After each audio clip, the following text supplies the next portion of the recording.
अस्सलाम वालेकुम, मेरा नाम डॉक्टर शफीक चीमा है। मैं diplomate American board of internal medicine और नेफ्रोलॉजी हूँ।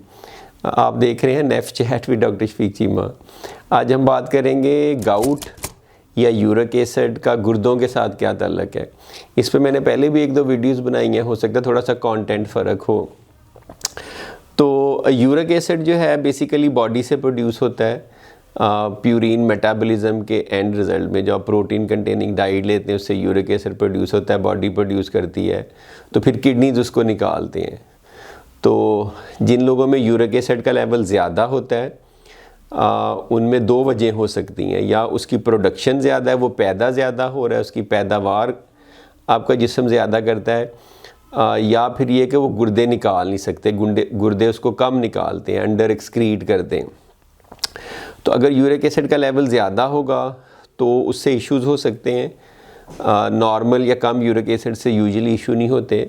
अगर ज़्यादा यूरिक एसिड का लेवल है, चाहे वो ज़्यादा प्रोड्यूस होने से है या कम जिस्म से निकलने से है, ज़्यादा प्रोडक्शन की वजह तो ये भी हो सकती है ना कि अपने डाइट में बहुत ज़्यादा ऐसी डाइट ली है जिसमें बहुत ज़्यादा प्रोटीन कंटेनिंग डाइट है, प्यूरिन कंटेनिंग डाइट है, जैसे रेड मीट्स वगैरह आ जाते हैं, सी फूड आ जाती है, तो वो एक वजह हो सकती है। या फिर गुर्दे निकाल नहीं रहे। दोनों सूरतों में जब लेवल ब्लड में ज़्यादा होता है तो एक तो आपको गाउट हो सकता है या गाउटी आर्थराइटिस हो सकता है, बड़ा पेनफुल आर्थराइटिस होता है। यूजुअली आपके फीट में होगा, बिग टो में होगा, लेकिन बाकी जॉइंट्स में, एंकल में भी हो सकता है, नी में भी हो सकता है। दूसरा, वो जो यूरेट क्रिस्टल्स हैं वो किडनी में डिपॉजिट हो सकते हैं, किडनी को डैमेज कर सकते हैं, क्रॉनिक किडनी डिजीज़ कर सकते हैं। तीसरा, कभी कभार वो क्रिस्टल्स आपस में मिलके नमक के साथ पोटेशियम, कैल्शियम और ऑक्सलेट के साथ स्टोन्स भी बना सकते हैं। यूरिक एसिड स्टोन्स भी बना सकते हैं, कैल्शियम ऑक्सलेट स्टोन्स भी बना सकते हैं। तो हाई यूरिक एसिड गाउट कर सकता है, आर्थराइटिस कर सकता है, किडनी डैमेज कर सकता है, किडनी पे डिफरेंट तरह से इफ़ेक्ट कर सकता है, किडनी स्टोन्स कर सकता है। कभी कभार आपके यूरिन में सिर्फ यूरिक एसिड के क्रिस्टल्स आते हैं, वो भी इस बात की तरफ इशारा होता है कि आपकी किडनी ज़्यादा यूरिक एसिड निकाल लें। जिन पेशेंट में किडनी स्टोन बनती है उनमें हम 24 घंटे का यूरिन जब इकट्ठा करके चेक करते हैं, कुछ लोगों के पेशाब में नॉर्मल से ज़्यादा यूरिक एसिड आ रहा होता है। तो इसका मतलब है कि यूरिक एसिड के बहुत ज़्यादा इफ़ेक्ट है किडनी से रिलेटेड। किडनी पे कई तरह से इफ़ेक्ट कर सकता है और किडनी डिज़ीज़ की वजह से भी इसका लेवल ज़्यादा हो जाता है। तो दोनों तरह से ही इसका इफ़ेक्ट है। गुर्दे ख़राब हों तो इसका लेवल ज़्यादा होता है, और अगर लेवल ज़्यादा हो तो गुर्दे ख़राब हो सकते हैं और ख़राब हो सकते हैं। बहुत सारी मेडिकेशंस ऐसी हैं, जैसे अगर आपका यूरिक एसिड का लेवल ज़्यादा या गाउट हुआ है, डॉक्टर ने दी है pen medicine, non steroidal anti inflammatory drug, वो आप लेते हैं, उससे गुर्दे ख़राब हो सकते हैं। तो उनको आपको कोशिश करनी चाहिए आप अवॉइड करें, जितना कम ले सकें वो आपके लिए अच्छा है। तो मुख्तलिफ़ तरह से गुर्दे को डैमेज कर सकता है, तो इसलिए इसको कंट्रोल करना बड़ा ज़रूरी है। अब कंट्रोल करने में मुख्तलिफ़ चीज़ें हैं।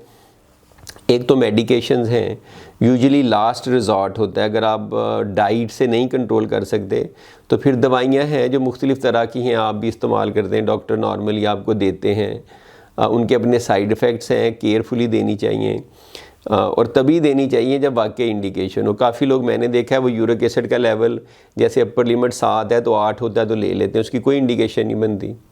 अगर आपको किडनी डिजीज़ नहीं है और किडनी डिजीज़ के साथ भी बहुत ज़्यादा लेवल है, या आपको बार बार गाउट अटैक होता है या कोई इशू है, तो तब आप लेते हैं, जस्ट नॉट बिकॉज कि आपका लेवल थोड़ा ज़्यादा है। ये पाकिस्तान में बड़ा कॉमन है। तो मेडिसिन तो एक हैं ही, बाकी फ़ूड में आप क्या कर सकते हैं, क्या खुराक आप ले सकते हैं जिससे आप गाउट के अटैक्स को या हाई यूरिक एसिड को लिमिट कर सकते हैं। उसमें एक तो ये कि आप जो हाई प्यूरिन डाइट्स लोग लेते हैं, हाई प्यूरिन डाइट का मतलब होता है कि वो डाइट जैसे ऑर्गन मीट्स हैं, जैसे आप गुर्दे के पूरे कलेजी खाते हैं जो लिवर और किडनी है बेसिकली एनिमल का, इसी तरह से रेड मीट है, इसी तरह से कुछ सी फूड्स ऐसी हैं, they are rich in uric acid, इनसे यूरिक एसिड बहुत ज़्यादा बॉडी में इकट्ठा हो जाता है, तो इनको आप अवॉइड करेंगे। इसी तरह से हाई जो प्रोसेस्ड फूड होती हैं कभी कभार उनमें यूरिक एसिड का लेवल बहुत ज़्यादा होता है। जो शुगर कंटेनिंग बेवरेजेस होती हैं जैसे ये कोक है या पेप्सी है, इनमें ये फ्रुक्टोज़ कॉर्न सिरप डालते हैं। जो फ्रुक्टोज़ कंटेनिंग सिरप है ना, they are very high in uric acid. तो उससे यूरेट आपका बहुत ज़्यादा प्रोड्यूस होता है। तो ये सारे इस तरह के जो फिज़ी ड्रिंक्स हैं ये आपको अवॉइड करने चाहिए। प्रोसेस्ड फूड आपको अवॉइड करनी चाहिए। वेस्ट में बड़ा कॉमन है अल्कोहल, एथेनॉल, शराब पीना। पाकिस्तान में भी लोग पीते हैं, उसको अवॉइड करना चाहिए। उसकी वजह से श्रिम्प आप खाना अवॉइड करेंगे, it's one of the sea food जिसकी वजह से बहुत ज़्यादा है यूरिक एसिड का लेवल बढ़ता है। तो मेडिसन पहले पता होना चाहिए कि क्यों इस्तेमाल कर रहे हैं, सही इस्तेमाल करेंगे तो फ़ायदा होगा। डाइट से आप कंट्रोल कर सकते हैं। आप लो प्यूरिन वाली डाइट लें, जैसे फ्रूट्स वेजिटेबल ज़्यादा खाएं, चेरीज़ खाएं, बेरीज़ खाएं, पानी का इंटेक ज़्यादा करें। पानी का इंटेक ज़्यादा लेने से आपके किडनी ज़्यादा यूरिक एसिड निकाल सकते हैं। हाइड्रेशन, डिहाइड्रेटेड स्टेट में स्टोन भी फिर ज़्यादा बनती हैं। लो फैट डेयरी प्रोडक्ट्स लें, जैसे योगर्ट है, स्किम मिल्क है, वो आपके लिए अच्छा है। कॉफ़ी आपके लिए अच्छी है। बहुत ज़्यादा एक्सेसिव अमाउंट नहीं, मॉडरेट कंजम्पशन उसकी आपके लिए अच्छी है।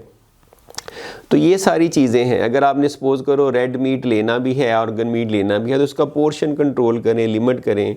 फ़ैट्स लेनी है तो वो हेल्दी तरह की लें। अगर वेट ज़्यादा है तो उसको कंट्रोल करें। किसी डाइटिशियन से कंसल्ट करें, अपने नेफ्रोलॉजिस्ट से कंसल्ट करें। तो ये सारा मैंने आपको गुर्दे, गाउट और यूरिक एसिड का रिलेशनशिप बताया है कि एक दूसरे को डैमेज कर सकता है। गाउट वाले पेशेंट में किडनी डिजीज़ ज़्यादा होती है, किडनी वालों में गाउट ज़्यादा होता है, किडनी वालों में यूरिक एसिड बढ़ता है, ज़्यादा यूरिक एसिड किडनी को ख़राब करता है। तो इट सीम्स वेरी कॉम्प्लिकेटेड, लेकिन आपने हेल्दी लाइफस्टाइल और हेल्दी डाइट लेनी है तो इंशाल्लाह ताला कोई मसला नहीं होगा।